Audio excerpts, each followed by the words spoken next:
자, 오늘 봉독한 마태복음 25장 14절부터 30절의 본문으로 당신의 교회 사역은 안녕하십니까? 라는 제목의 하나님 말씀을 증거합니다.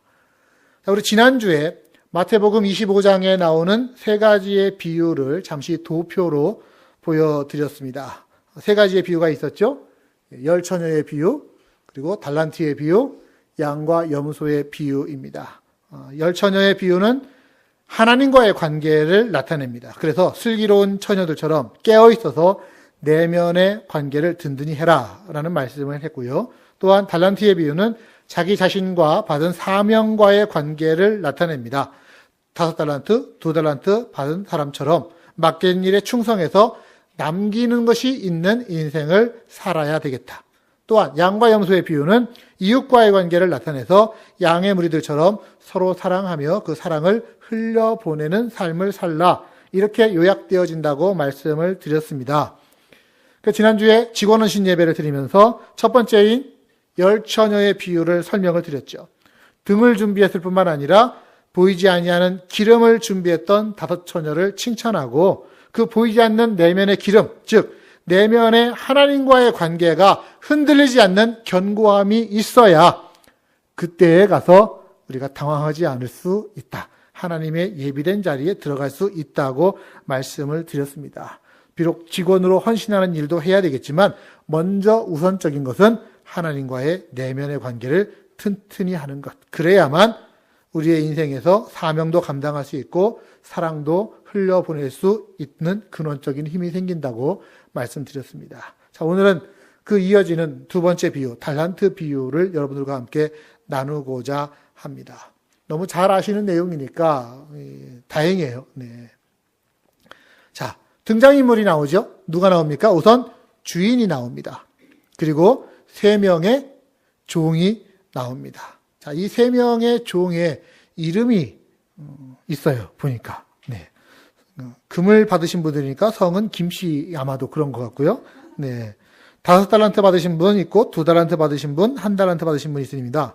각각 이름이 1달란트 받으신 분은 한달이, 네, 김한달씨. 그리고 2달란트 받으신 분은 누굴까요? 그러면 2달씨, 네, 김두달씨. 그러면 5달란트 받으신 분은 5달? 네. 자, 5달도 좋고, 다달 하면 더 좋을 것 같아요. 다달. 네. 5달란트 받으시면 다달. 자, 김한달씨, 김두달씨, 김다달씨가 종이었습니다. 자, 이 세 분이 나옵니다. 주인이 멀리 타국에 가면서 자기 종 3명을 불러서 자신의 소유를 맡겨줍니다. 14, 15절 어떤 사람이 타국에 갈 때 그 종들을 불러서 자기 소유를 맡기니 한 사람에게는 금 5달란트, 한 사람에게는 금 2달란트, 한 사람에게는 1달란트를 주고 떠났다. 주인이 종들에게 달란트를 왜 나눠줬을까요? 돈을 맡기면 이자가 나오는 그런 것들도 있을 텐데 굳이 종들에게 돈을 나눠준 이유가 무엇일까요? 오늘 이 비유를 푸는 핵심 가운데 하나가 그 주인의 의도를 알아차리는 것입니다. 나중에 그 주인이 돌아와서 종들을 불러 자기가 맡기고 간 달란트에 대한 결산을 보고 받습니다. 주인에게 종이 3명이 있었다고 해요. 실은 3명이지만 2종류의 종이라고 할 수 있습니다. 받은 바 얼마만큼의 양을 받았느냐는 중요하지 않아요. 중요한 것은 그들이 주인의 의도를 바로 알아서 바르게 행했는지에 따라서 바르게 행한 종과 그렇지 못한 종으로 나누어집니다. 자, 바르게 행한 종은 누굽니까?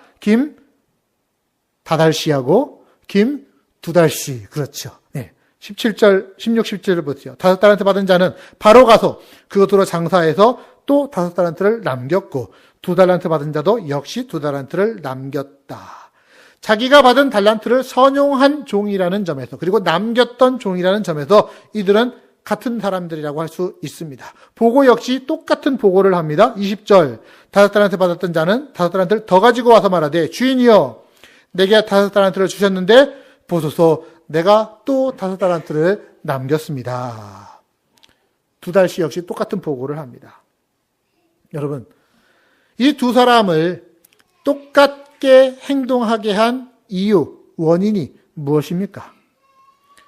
주인이 자신들에게 달란트를 주셨는데 그 주인의 의도를 바로 알아차렸기 때문입니다. 비록 소유권은 주인에게 있고 자기는 임시로 맡은 것으로서 구별되어 있다 하더라도 그거를 이거는 주인의 일이야, 이거는 내 일이야 이렇게 구분짓지 않았습니다. 그렇기 때문에 그들은 자기에게 맡겨진 걸로 열심히 장사를 해서 많은 노력 끝에 배나 남겼고 그것을 가지고 돌아온 주인 앞에 다 갖다 바칩니다.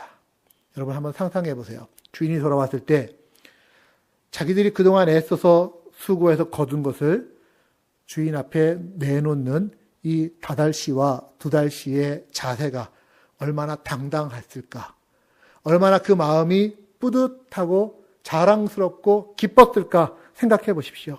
최선을 다한 삶을 살았고 남긴 것이 있기 때문에 그들은 부끄럽지 않은 자세로 그 앞에 설 수가 있었습니다. 이렇게 충성했던 종들을 향해서 주인이 뭐라고 칭찬합니까? 21절 그 주인이 이르되 잘하였도다 착하고 충성된 종아, 네가 적은 일에 충성했으니 내가 많은 것으로 내게 맡길 것이고 너는 주인의 즐거움에 함께 들어오라. 충성의 결과 주인이 주는 것 더 많은 것을 누리고 즐기는 자리로 인도함을 받게 됩니다. 달란트를 준 주인의 의도가 무엇인지 바로 알았기 때문입니다. 그런데 이 주인의 의도를 삐딱하게 보았던 한 사람이 있습니다. 누구예요? 이름이 한달씨. 네. 자, 그런 주인의 의도를 어떻게 생각했는지 성경에 보세요. 24, 25절. 한 달란트 받았던 자는 와서 이르되 주인이여 당신은 굳은 사람이에요. 심지 않은 데서 거두고 해치지 않은 데서 모으는 줄로 내가 압니다. 그러니 내가 당신을 두려워해서 당신 달란트 땅에 묻어뒀습니다. 여기 그대로 있습니다. 굳은 사람, 심지 않은 데서 거두고 해치지 않은 데서 모은다? 이건 무슨 얘기냐면 아주 주인을 질이 나쁜 구도새로 인정하는 겁니다. 타인의 노동력을 막 착취해서 불로소득을 얻는 사람, 파렴치한 인물로 간주하는 거예요. 실제로는 그렇지 않은데 자기 생각에 그렇게 오해하는 겁니다. 여러분 대개 이런 경우는 우리가 이렇게 말하죠. 자기가 그러니까 남도 그런 줄 안다. 자기가 그러니까 남도 그런 줄 아는 거예요. 아마 이 한달씨가 자기가 그런 사람이다 보니까 자기 주인도 그런 사람인 걸로 착각하고 오해하는 거죠. 이렇게 오해하니까 애써서 벌어봤자 이것이 내 것이 안 되고 다 주인 것이 될 거야. 혹시라도 일하다가 손해보면 어떻게?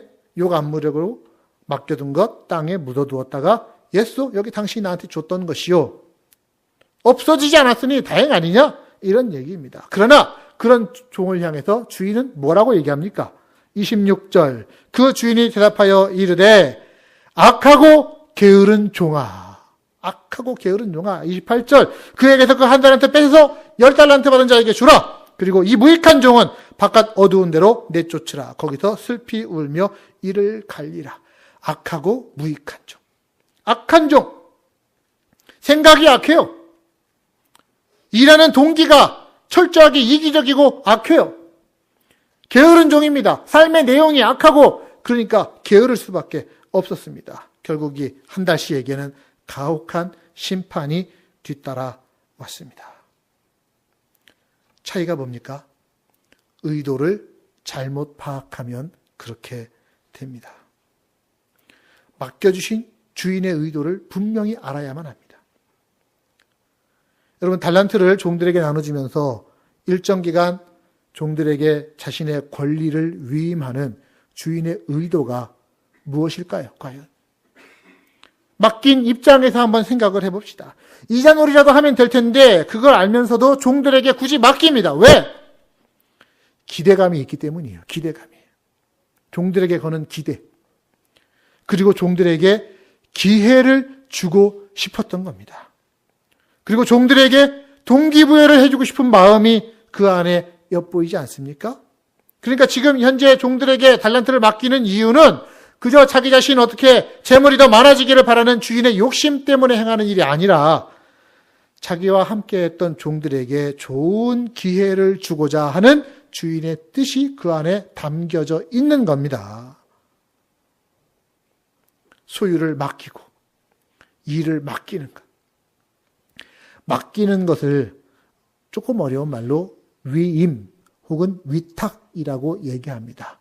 요즘 리더십에 대한 얘기들이 굉장히 많이 나올 때 위탁의 리더십, 위임의 리더십이 이게 굉장히 고급 레벨의 리더십이에요. 왜? 자기가 맡겨주는 그 상대방을 믿어야만 되는 거거든요. 그에게서 숨겨진 재능이나 달란트를 찾아낼 수 있어야만 맡길 수 있는 거거든요. 그의 역량대로 일할 수 있도록 그에게 재량권을 줘야만 되는 거예요, 위임은. 그리고 그 받은 사람이, 위임받은 사람이 자기의 달란트로 그 일을 진행하는 동안 결과물이 나오기까지 기다리며 인내할 수 있어야 이걸 맡길 수 있는 겁니다. 그리고 그 결과로 얻어질 것을 기대하면서 그리고 그 결과를 함께 기뻐할 수 있을 때 그때 맡길 수 있는 거예요. 여러분은 아무나 맡기는 거 아닙니다. 흔히 이 비유에서 주인을 예수님에다가 비유합니다. 종은 우리들이나 교회를 의미한다고 우리가 알고 있습니다. 그리고 나눠주신 달란트는 뭡니까? 우리에게 주신 인생, 우리의 재능, 어떤 직분, 소유, 경험 모두가 다 우리가 가지고 있는 것이 다 주님 주신 달란트라고 할 수 있습니다. 그럴 때 이 비유에서 우리가 알 수 있는 것은 우리에게 그런 달란트를 주신 주님의 마음이 무엇인지, 우리에게 이 생애를 주시고 내 지나온 삶의 경험들을 주시고 지금 나에게 이런 은사와 재능들을 주시고 이런 삶의 여건들을 주신 주님의 의도가 무엇인지 분명히 알아야 되는 겁니다. 그 마음은 좋은 마음이에요. 여러분 하나님의 좋으심을 믿으십니까? 우리를 향한 하나님의 선하신 의도를 여러분 믿으십니까? 그러면은 내 삶 가운데 하나님의 좋으신 계획이 있고 좋으신 맡기심이 있음을 여러분 또한 믿으십시오. 달란트를 맡기신 이유, 수고의 소산을 내가 다 가질게 이것이 아니라 우리 그 수고의 소산을 함께 먹자 하기 위해서 맡기시는 거예요. 유익을 함께 나누고자 하는 마음이 바로 주님의 마음입니다. 우리 그런 마음 가지고서 우리 주님 앞에 이렇게 한번 고백합시다. 나눠주시니 감사합니다. 네, 나눠주신 거예요. 우리 주님이 우리에게 나눠주신 걸 지금 우리가 갖고 있어요. 우린 거기에 대해서 감사할 수 있어야 할 겁니다.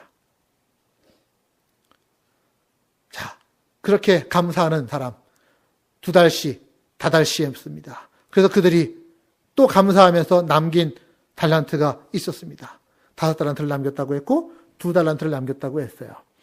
달란트가 얼마나 큰 가치인지 개수는 2개, 5개일지 몰라도 가치가 큰 겁니다. 제가 지난번에 말씀드렸잖아요. 그래서 인간적으로 아주 큰 일이었기 때문에 큰 돈이라고 할 수 있었습니다. 그러나 주님의 입장에서는 5달란트 합해서 10달란트라 하더라도 그것은 결코 큰 것이 아니었어요. 21절 주님이 뭐라고 하십니까? 그 주인이 이르되 함께 읽어보겠습니다. 잘하였도다 착하고 충성된 종아 네가 적은 일에 충성하였으며 내가 많은 것으로 내게 맡기리니 내 주인의 즐거움에 참여할지어다. 아멘. 자, 잘했다 착하고 충성된 종아 이러한 평가와 판단을 들으면서 우리는 지금 현재 우리에게 맡기신 것보다 더 큰 것들, 더 큰 즐거움을 누리는 길로 인도되어질 것입니다. 이게 우리한테 지금 있는 것을 맡기신 이유라는 거예요.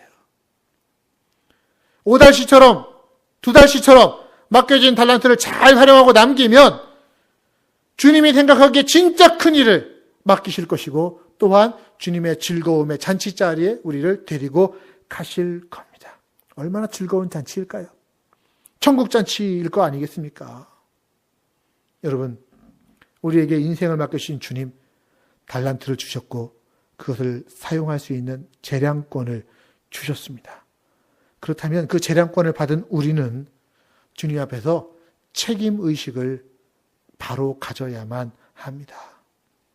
혹시 주인 되신 주님이 지금 내게 눈앞에 잘 안 보신다 해서, 잘 안 느껴진다 해서, 육신으로는 나와 함께하고 계시지 않는다 해서 내 자세가 흐트러진다면, 그 재량권으로 내 유익을 구하고 내 마음대로 쓰고자 한다면 그 결과가 어떻게 되겠습니까?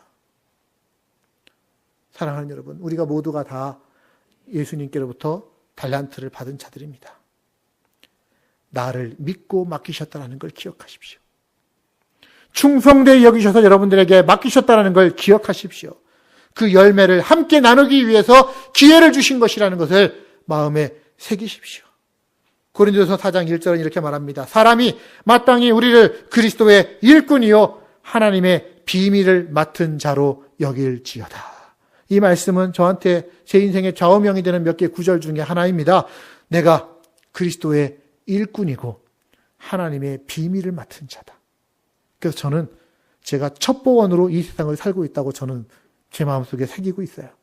하나님의 비밀을 맡은 첩보원으로 이 지구에 파송되어져서 여기서 살고 있고, 하나님의 비밀을 맡은 첩보원으로 캐나다 땅까지 이렇게 보냄받아서 여기서 여러분들과 함께 첩보원 노릇하면서 살고 있는 거예요.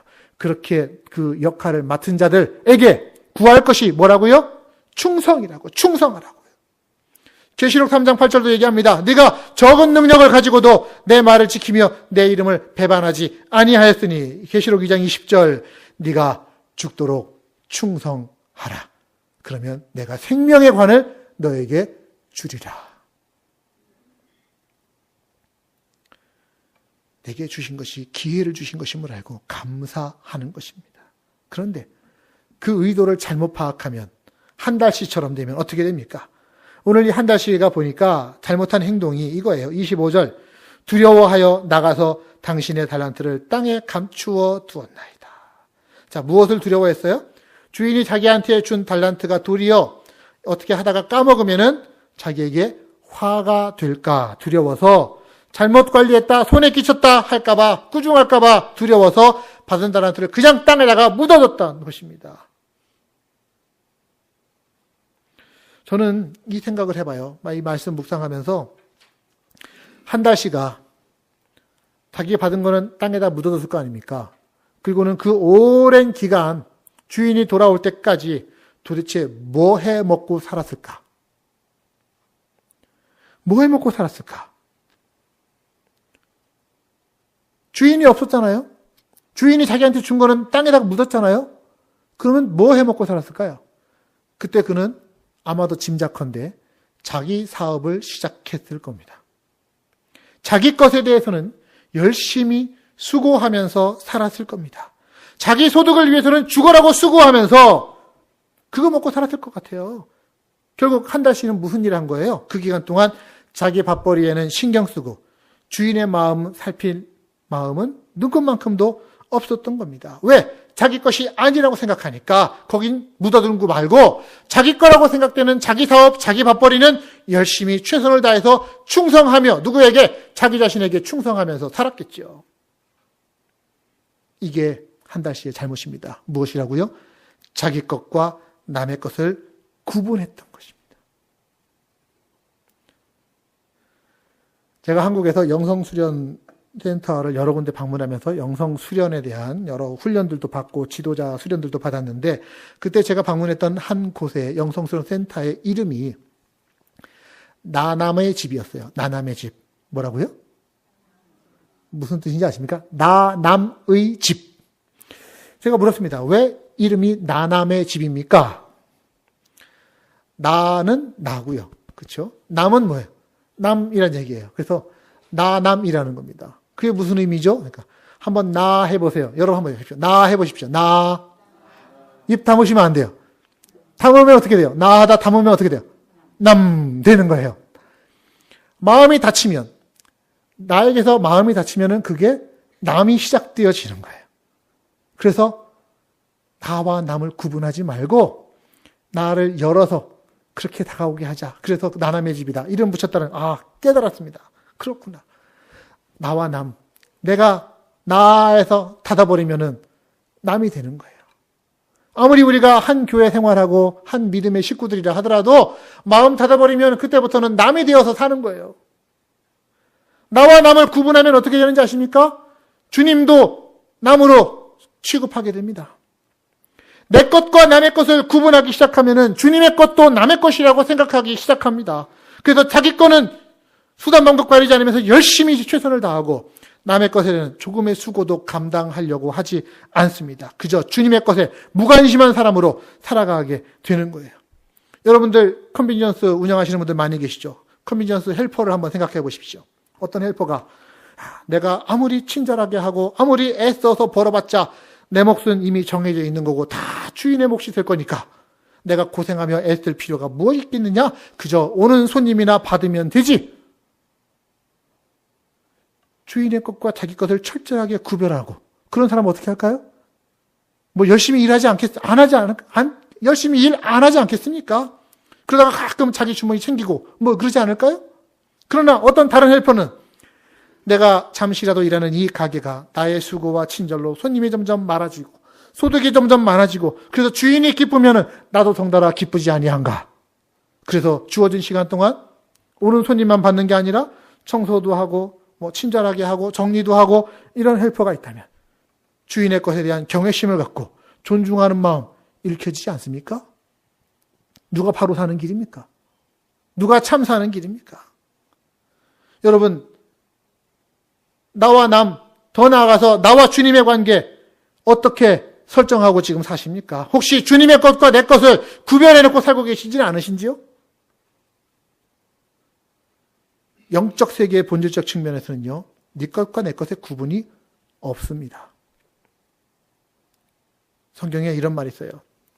너희들이 바울을 좋아하고 아볼로를 좋아하고 사도 베드로를 좋아하고 하면서 각각 나는 바울 편, 나는 베드로 편 하고 막 편이 갈라졌는데 하면서 사도 바울이 하는 말씀이 바울이나 베드로나 게바나 누구나 다 너희의 것이다. 너희는 그리스도의 것이고 그리스도는 하나님의 것이다. 이게 영적 세계의 진실입니다. 내 수중에 있는 것만 내 것이 아니라 모든 것이 내 것이라고 주님이 천명해 주셨어요. 내 것과 남의 것을 구분하지 말라는 겁니다. 이걸 구분하는 사람의 의식이 무슨 의식이냐? 머슴의식이에요. 머슴의식. 머슴은 주인의 것, 자기 것을 구분해서 자기 것만 신경 쓰고 자기 것만 불리려고 노력하는 겁니다. 그러나 머슴에 비해서 반대되는 의식은 한번 따라합시다. 청지기 의식. 청지기 의식. 스튜어드. 주인의 것, 자신의 것 구분 없이 최선을 다해서 관리해서 남기는 자 청직이라고 부르는 겁니다. 내게 맡겼어도 주인의 것이기 때문에 주인 뜻대로, 주인의 기대대로, 주인의 방법대로 사용하는 것이죠. 그런 사람이 결국 주인 앞에서 할 수 있는 말이 뭐겠습니까? 내게 주셨는데 내가 이렇게 남겼습니다. 이렇게 말할 수 있는 거예요. 내게 주셨는데 내가 이렇게 남겼습니다. 자기가 소득을 올린 출처가 누구라는 것, 주인이라는 것을 인정하는 말 아닙니까? 자기가 남겼어도 그것의 소유는 역시 또한 주인이라고 주인 앞에 내놓는 겸손한 고백입니다. 자기는 단지 주인이 맡긴 바 임무를 성실히 감당함으로써 내 성실성을 인정해줄 주인 앞에서 그 이윤을 펼쳐놓으면서 외치는 기쁨의 표현이 내게 주셨는데 이렇게 남겼습니다 하는 거예요. 우리 한번 따라합시다. 내게 주셨는데 내가 이렇게 남겼습니다. 우리도 이렇게 주님 앞에서 고백할 수 있게 되기를 주님의 이름으로 축복합니다. 내게 주셨는데 내가 이렇게 남겼습니다. 제가 요 근래 들어서 우리 교회가 평신도 사역을 중점적으로 해야 되겠습니다. 팀 사역을 합니다. 이렇게 자주자주 말씀드리는 이유가 뭐겠습니까? 이전에는 교역자들이 합니다. 그러면은 사실 일의 진행도 좀 빠르고 편할 수 있어요. 하지만 그럼에도 불구하고 성도님들을 세워서 함께 사역하겠다라고 하는 이유가 뭐겠습니까? 물론 여러분들이 갖고 계신 좋은 달란트 자원을 활용하자는 의도도 있지만요. 그 과정에 우리의 신앙과 우리의 인격이 함께 성장해 나아가고 그리고 함께 교회를 세워가는 기쁨을 같이 맛보자는 것입니다. 그리고 세워진 교회를 통해서 나오는 그 결과의 열매들 또한 함께 누리고 싶기 때문에 같이 세워가자라고 얘기하는 거예요. 여러분은 지금 현재 교회를 세워가는 일을 함께 감당하고 계십니까? 제가 몇 주 전부터 계속 교회 건축가 이런 말씀을 드렸어요. 우리의 교회는 안녕한지요. 교회를 세워가기 위해서 함께 사역해야 되는데 지금 여러분들은 교회에서 사역하고 계십니까? 한번 마음속으로 손들어 보십시오. 나는 지금 교회에서 사역하고 있다. 일하고 있다. 내가 꼭 교회에서 뭐 일해만 일인가? 내가 그래도 예배 나오는 거 이렇게 눈을 뚫고 예배 오는 것도 이것도 일이지. 헌금도 하고 그리고 주방 봉사도 가끔 하는데 내가 일하는 거 아닌가? 아니요, 여러분. 여러분들의 교회에서 여러분들에게 원하는 사역의 자리가 있습니다. 그래서 올해는 제가 스스로 기도하면서 여러분들을 고민하면서 이분에게는 이런 사역이 가장 어울릴 것 같다 하는 곳으로 배치를 해드렸어요. 그래서 자기 자신이 교회의 어느 사역팀에 소속되어 있는지를 좀 아셔야 됩니다. 주보에 보면은 매주 저희가 요즘 사역 박람회라고 해서 사진과 더불어서 교회 안에서 이루어지는 일들, 그 일을 감당한 팀이 어떤 팀인지를 소개해드리고 있습니다. 그럼 여러분들 보세요. 보면서 그리고 연말에 가서는 제가 배치해 놓은 그 자리가 아니라 여러분들이 기도하면서 나는 이곳에 가서 이 사역을 내가 감당하고 싶어. 사역 지원서를 쓰시고 그 일을 하시면 좋을 것 같습니다. 내가 교회에서 일할 자리가 있어야 되는 거예요. 또 교회에서만도 아니죠. 우리가 각각의 목장에 소속되어 있는데 목장 안에서도 여러분 어떤 역할을 맡으셨는지를 아셔야 됩니다. 제가 올해 목자분들에게 이렇게 말씀드렸어요. 목장 안에서 한 분도 빠짐없이 역할을 맡기셨으시죠. 그래서 어떤 분은 찬양 담당, 어떤 분은 친교 담당, 어떤 분은 선교 담당, 기타 등등 해서도 꼭 역할을 맡겨드리라. 여러분들이 여러분들의 목장 안에서 맡으신 역할들이 있어요. 저희 교회의 사역의 원칙은 이겁니다. 주일날 드리는 우리 연합 예배, 사역에서 하나, 그리고 소그룹 목장에서 사역 하나, 적어도 하나하나씩의 사역들을 감당해 나가는 거예요. 물론 어떤 분은 많은 사역들을 하실 수 있지만 적어도 연합사역 하나, 목장사역 하나씩은 감당하자라고 하는 거예요. 왜? 내게 일을 맡기시는 선하신 하나님의 의도를 내가 기억하면서 사랑의 부름에 마땅한 반응으로 일 감당하면서 그로 인한 열매들을 함께 누려야 되지 않겠습니까? 여러분, 교회에서 여러분들에게 맡기는 일이 큰 일이 아닙니다. 작은 일들입니다. 그러나 작은 일일지라도 우리 주님은 그 작은 일에 대한 우리를 태도를 보시고 결국 주님이 진짜 크다고 생각하는 영광스러운 자리로 우리를 이끌어 주실 거예요. 그 보상을 기대하면서 여러분에게 오늘 맡기신 일들을 감당할 수 있기를 바랍니다. 사역하는 겁니다. 그러나 그 사역을 내 마음대로 하지 마세요. 교회의 사역은 교회가 원하는 방식이 있습니다. 그게 팀 미니스트리입니다. 하나님의 뜻을 함께 구하면서 하나님의 영광을 나타내는 방법으로 함께 누구 한 사람도 마음 상하지 않으면서 그 일을 감당하는 거예요. 내 마음대로, 내 뜻대로, 내 방식대로 그냥 거기에서 나의 기발함, 내 솜씨, 내 인맥을 발휘하는 게 아니라 그걸 드러내고 싶은 게 아니라 주님이 원하시는 방식으로 그 일을 함께 감당해 나아가는 것. 이게 팀 미니스트리의 원칙입니다. 오늘도 교회 사역은 진행되고 있습니다. 지난 한 주간도 교회 사역은 진행되었습니다. 여러 사역들이 있었어요. 교역자 팀은 캐나다 지방에 참석했죠. 바이블 타임 팀은 3월호 바이블 타임을 위해서 수량을 파악하고 바이블 타임 활성화를 위해 고민하고 대화를 나눴습니다.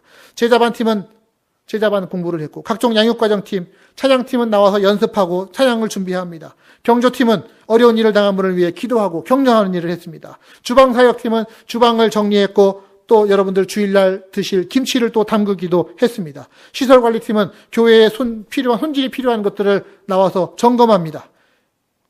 여러 일들이 지난 주간에 진행이 됐어요. 이것뿐이 아닙니다. 더 많은 손길들이 필요합니다. 선교 소식들을 나누기 위해서 선교지 소식들이 잘 정리돼야 되고 그거는 각 목장의 선교 담당자들이 하셔야 될 일입니다. 인터넷 홈페이지를 새롭게 구축하기 위한 계획도 지금 현재 마련 중에 있습니다. IT 선교팀이 담당하실 일들입니다. 해마다 저희들 숙제였던 선교 바자 올해면 진행되면 좋겠습니다. 이 선교 지원팀이 그 일을 하셔야 될 겁니다. 오늘도 어떤 성도님은 자기 자신이 맡은 사역팀에서 이 일들을 이렇게 감당해야 되겠는데 이 일을 감당할 사람이 없습니다. 누구 한 명을 더 충원해 주십시오 하면서 저에게 요청하셔요. 이게 내가 어떤 사역을 맡았는지 그리고 그 사역을 위해 어떻게 감당해야 될 것인지 기도하며 준비하는 자세라고 저는 생각합니다. 많은 분들의 그런 헌신, 수고가 있을 때 그리스도의 몸된 교회라고 하는 이 교회가 이루어져 가는 거예요. 세워져 가는 거예요. 어떤 사역 하나가 중요하지 않은 사역이 없습니다. 주님께서는 우리가 심은 것을 헛되지 않겠다고 약속하셨거든요. 요한복음 12장 24절에 보면 이렇게 말씀합니다. 한 알의 밀이 땅에 떨어져 죽지 않으면 한 알 그대로 있고 죽으면 많은 열매를 맺느니라. 내가 한 알의 밀알이 되어서 교회를 위해, 하나님 나라를 위해 조금이라도 헌신하면, 조금이라도 희생하면 하나님은 그것을 가치 있게 만드시고 그걸 통해서 교회를 든든히 세우시고 영광 받으실 줄로 믿습니다. 그 과정에 우리는 보람 뛰는 삶을 사는 거예요. 가슴 뛰는 삶을 사는 거예요. 흥분되는 삶을 하나님께서 인도해 주실 줄로 믿는 거예요. 자, 말씀 마무리합니다. 멀리 타국에 가는 주인이 자신의 것을 맡기고 떠납니다. 맡긴다라는 건요, 그 대상을 믿는 거예요. 믿을 뿐만 아니라 그의 자유의지를 인정하는 것입니다. 그렇기에 재량권을 줍니다. 왜 맡겼는지를 기억하십시오. 주인의 뜻, 주인의 기대, 주인의 생각이 있습니다. 여러분들이 이미 여러분들의 인생 가운데 받은 달란트와 재량권이 있습니다. 돈이 있습니다. 재능이 있습니다. 은사 있습니다. 직분이 있습니다. 인생이 있지 않습니까? 받은 기회입니다. 여러분 마음껏 펼치시면서 일하십시오. 마음껏 펼치라고 했다고 해서 여러분 마음대로 하시라는 얘기가 아니라 하나님의 뜻을 생각하면서 그 뜻대로 행하실 수 있기를 바랍니다. 그러면 언젠가 그때 주인이 돌아오는 그때 우리는 주님 앞에 우리가 남긴 것을 내어놓으며 자랑스럽게 이렇게 말할 수 있을 겁니다. 내게 주셨으니 내가 이렇게 남겼습니다. 여러분 언젠가 그때 여러분 어떤 주님을 만나시겠습니까? 은혜가 많으신 주님을 기쁨 가운데 기다리셨다가 만나시겠어요? 아니면 엄격하고 아량 없고 심판자이신 주님을 초조하다가 피하다가 맞닥뜨리시겠습니까? 성경은 우리 예수님에 대해서 여러 가지 모습을 우리한테 가르쳐 줬죠. 잃은 양 한 마리를 찾기 위해 헤매는 선하신 목자의 모습이 나타나기도 하고요. 때로는 너는 화 있을진저 하면서 저주도 서슴지 않는 엄격한 분으로 나타나기도 합니다.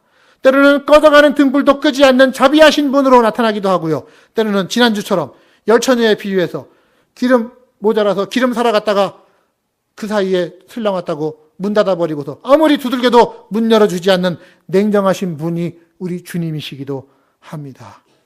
여러분 어떤 주님을 만나시겠습니까? 마지막으로 이 말씀만 드리려고 합니다. 우리가 다 예수 그리스도로 말미암아서 구원 얻은 백성임을 저는 믿고 있습니다. 그렇지요? 예, 예수 그리스도로 말미암아 구원을 얻었어요. 구원에 다른 길은 없습니다. 예수 그리스도로 말미암는 구원입니다. 그래서 로마서 5장 1절도 이렇게 말합니다. 그러므로 우리가 믿음으로 의롭다 하심을 받았으니 우리 주 예수 그리스도로 말미암아 하나님과 화평을 누리자. 로마서 5장의 첫 구절인데요. 이게 로마서 1장부터 4장까지에 있는 모든 내용에 요약되는 한 구절입니다. 믿음으로 의롭다함을 받는다. 그렇고 그렇게 의롭다 하심을 받은 자는 주 예수 그리스도로 말미암아 살아간다. 주 예수 그리스도로 말미암아 은혜를 입는다. 주 예수 그리스도로 말미암아 은총을 받으며 산다. 예수 그리스도로 말미암아 이렇게 예수님 없이는 못 사는 우리의 모습이 쭉 나옵니다. 그런데 한참 뒤에 가서 로마서 15장에 가니까 사도 바울의 태도가 바뀌었어요. 그리고 이렇게 얘기합니다. 15장 18절. 그리스도께서 이방인들을 순종하게 하기 위하여 나를 통하여 역사하신 것이 여기 있지 않느냐? 그 일이 나의 말로 나타났고 나의 행위로 나타났고 나에게 표적과 기사와 능력으로 성령의 능력으로 나타났다. 누굴 통하여? 나를 통하여 일하셨다. 그리스도께서 나를 통하여 일하셨다. 지금까지는 뭐라고 했어요? 나는 그리스도를 통하여 산다. 나는 그리스도로 말미암아 의롭다운 을 받았다. 이렇게 말했던 사도 바울이 이제는 그리스도가 나로 말미암아 역사하신다 하면서 내가 하나님이 일하시는 통로가 됨을 천명하고 있습니다. 여러분 이게 인생입니다. 하나님 잃어버리고 버려진 자가 되었던 자를 하나님께서 건져내셨어요. 누구로 말미암아? 예수 그리스도로 말미암아 하나님의 것이 되게 하셨습니다. 우리가 다 그런 백성들입니다. 그렇다면 이제부터 우리가 살아가는 힘은 어디서부터 옵니까? 그리스도로 말미암아 오는 거예요. 그리스도로 말미암아 은혜 입고서 우리는 사는 거예요. 그러나 또한 한편으로는 내가 없이는 하나님이 일을 못하시지. 이런 마음으로 하나님이 나를 통하여 일하시는 것. 여러분 꿈꾸십시오. 나에게 주신 달란트, 내게 주신 재능, 내게 주신 은사로 말미암아 하나님이 기적도 나타내시고 역사하시고 표적도 나타내시고 기사를 나타내신다는 걸 여러분 믿고 기대하시면서 그 일을 감당하시기를 주님의 이름으로 축복합니다. 그리스도로 말미암아 살아가는 우리는 나로 말미암아 그리스도께서 역사하시도록 나 자신을 내어드리며 순간순간 충성하며 헌신하며 사는 것입니다. 그러했을 때 언젠가 주님 앞에 서서 우리가 이렇게 말할 수 있을 것입니다. 주님, 내게 맡기셨으니 내가 이렇게 남겼습니다. 내게 맡기신 것으로 내가 이렇게 남겼습니다. 주님 앞에 잘했다 칭찬받는 여러분들 되시기를 우리 주님의 이름으로 축복합니다. 기도하도록 하겠습니다.